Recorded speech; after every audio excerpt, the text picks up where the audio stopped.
उमंग और उत्साह गंगोत्री हिमानी से भागीरथी निकलती है और संतोपथ हिमानी से अलकनंदा आके एक पॉइंट पे मिलती है जिसे देवप्रयाग कहते हैं, जहाँ से गंगा नदी का निर्माण होता है।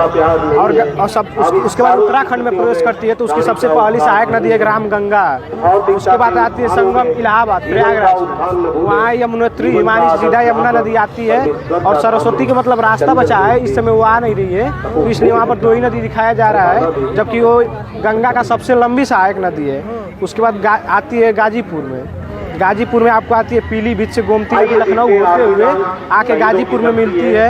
उसके बाद कैमूर की पहाड़ियों से आके मिलती है टोंस नदी। उसके बाद फिर आती है बिहार में छपरा में जो कि नेपाल में काली नदी कहा जाता है, जिसको भारत में घाघरा नदी के नाम से जाना जाता है, वो आके आपको छपरा में मिलती है गंगा से।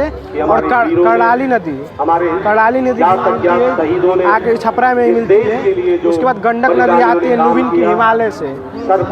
उसके बाद फिर हाजीपुर में मिलती है। उसके बाद कटिहार जिले में आके मिलती है आपसे कोसी नदी, जो कि बिहार का शोक भी कहा जाता है, जो कि सीधा नेपाल की पहाड़ियों से निकलती है और आके कटिहार में मिलती है। उसके बाद आती है वहाँ पर फरक्का बैराज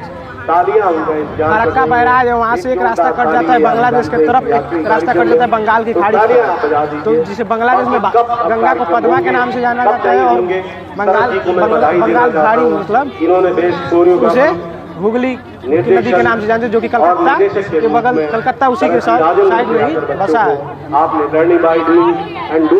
और वो एक डेल्टा बनाते हुए जाती है, जो कि संसार का सबसे बड़ा डेल्टा सुंदरवन डेल्टा है। आपको बहुत बहुत धन्यवाद। आदित्य यादव जी को, उनके पिता विजय बल जी को, जो चेयरमैन है टीम के सब लोग हैं, मतलब इस समय यहाँ पे कि आपने इतना अच्छा कार्यक्रम बनाया। आइए देखते हैं आर्मी डांस। आर्मी डांस के बाद हमारे अतिथि संबोधित करेंगे आप।